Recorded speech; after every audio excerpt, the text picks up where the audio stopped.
Hey friends, it's your teen and tween librarian Rebecca, and we're back for another episode of Bedtime Stories. Last week we finally made it to Iceland. It's been a little slow going, but we're here, and we're gonna get on this journey here. But first, Professor Liedenbrock and Axel need to sit down to a nice dinner with Icelandic scholar Mr. Fredrickson. Where we will learn a few new tidbits of information that are going to be important to this journey, including more about this mysterious author, Arne Saknussemm. Hopefully the professor can keep it together. I don't know if you've noticed, but he lets his emotions run rampant, and sometimes he doesn't follow his own advice about keeping it zipped. So we'll find out what happens in this dinner in Chapter 10. Enjoy.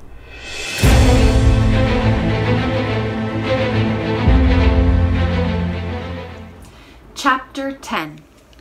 Our first dinner in Iceland. Dinner was ready. Professor Liedenbrock did full justice to it, for his compulsory fast on board had turned his stomach into an unfathomable gulf.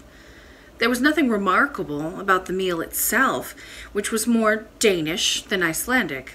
But our host, who was more Icelandic than Danish, reminded me of the hospitable heroes of old. It was obvious that we were more at home than he was himself. The conversation was in the vernacular, but my uncle put in some German and Mr. Fredrickson some Latin so that I should understand. It was chiefly concerned with scientific questions, as befitted a couple of savants, but Professor Liedenbrock was extremely reserved, and with every sentence his eyes enjoined an absolute silence on me as to our plans. First of all, Mr. Fredrickson asked my uncle how his research at the library had gone. "Your library!" exclaimed the professor. "Why, it consists of nothing but a few odd books on almost empty shelves." "What?" replied Mr. Fredrickson. "But we have 8,000 volumes, many of them valuable and rare, both works in the old Scandinavian language and all the latest books which Copenhagen sends us every year." "How do you make out that there are 8,000 volumes, as far as I could see?" "Oh, Professor Liedenbrock, they are all over the country.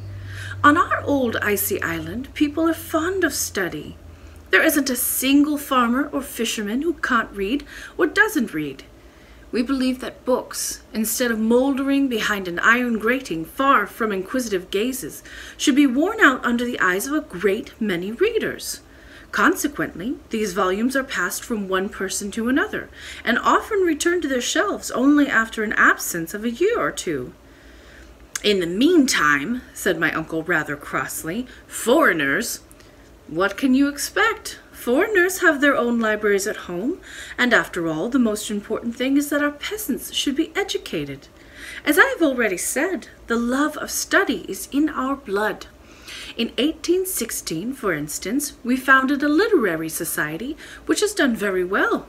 Foreign savants pride themselves on belonging to it, and it publishes books to educate our compatriots and does great services to the country. If you would agree to be one of our corresponding members, Professor Liedenbrock, you would give us the greatest pleasure." My uncle, who already belonged to about 100 learned societies, accepted with a good grace which obviously touched Mr. Fredrickson.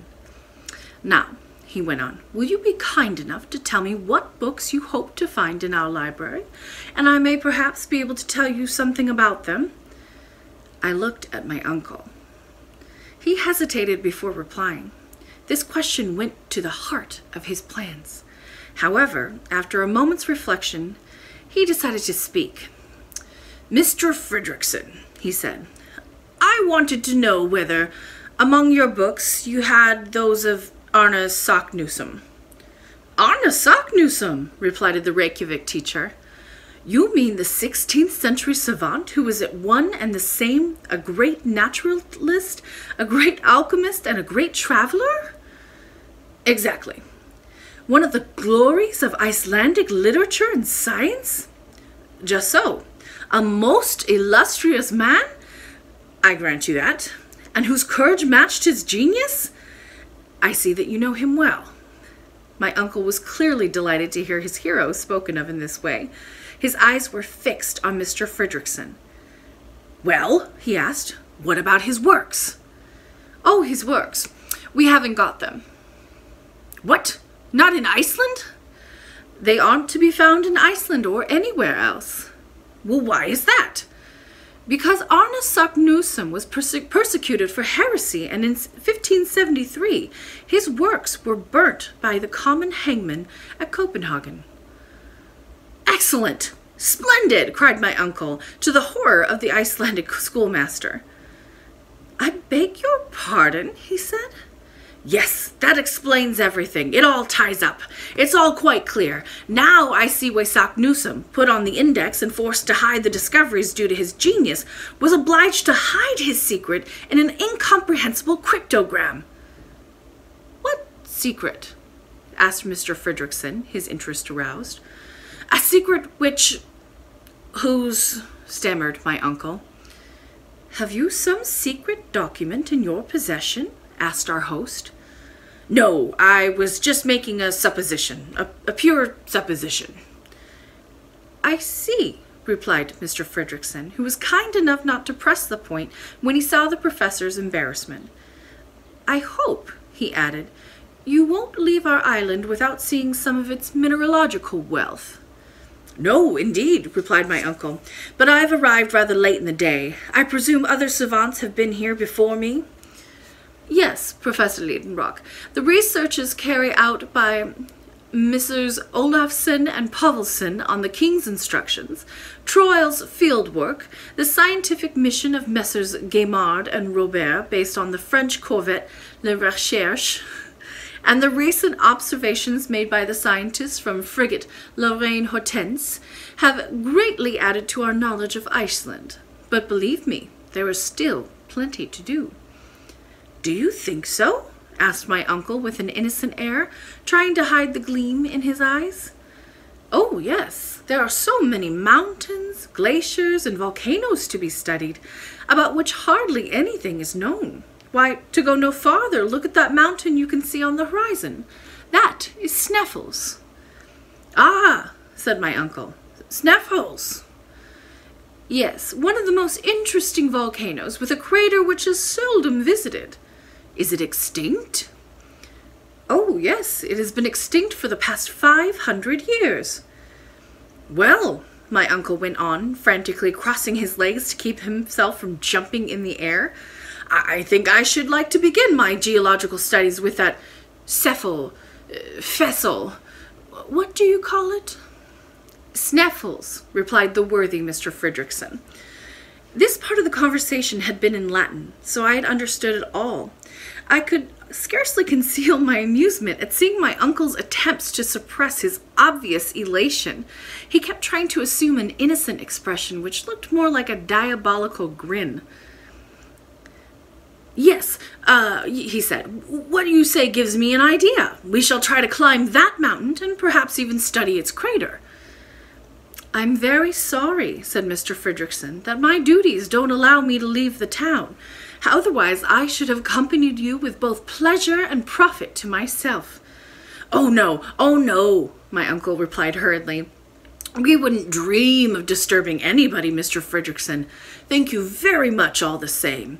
The company of a learned man such as yourself would have been extremely useful, but your professional duties—" I only hope that our host, in the innocence of his Icelandic soul, did not understand my uncle's heavy irony. "Professor Liedenbrock," he said, "I thoroughly approve of your decision to begin with that volcano. You will garner a rich harvest of interesting observations there. But tell me, how do you expect to get to the Sneffels Peninsula?" "By sea, by crossing the bay. That's the shortest route." "No doubt it is, but it's impossible to take it." "Why?" "Because we haven't got a single rowing boat at Reykjavik." "The devil you haven't!" "You will have to go by land, following the coastline. It will take longer, but it will be more interesting." "Good. I'll see about getting a guide." I have one I can offer you. A reliable, intelligent man? Yes, a man who lives on the peninsula. He's an eider hunter and an able fellow. I'm sure you'll be pleased with him. He speaks perfect Danish, too. When can I see him? Tomorrow, if you like. Why not today? Because he won't be here until tomorrow. Tomorrow, then, said my uncle with a sigh. This momentous conversation ended a few minutes later with the German professor expressing his warmest thanks to his Icelandic colleague.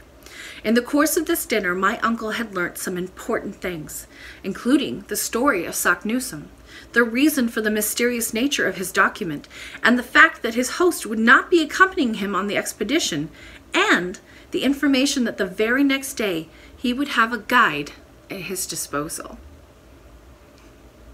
And that's the end of chapter 10. Thank you for joining us for another episode of Bedtime Stories.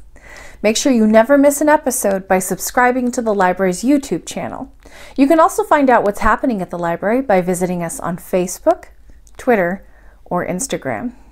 Or you can always just go to the library's website. I hope to see you again for the next episode of Bedtime Stories, but until then, be well and sleep well.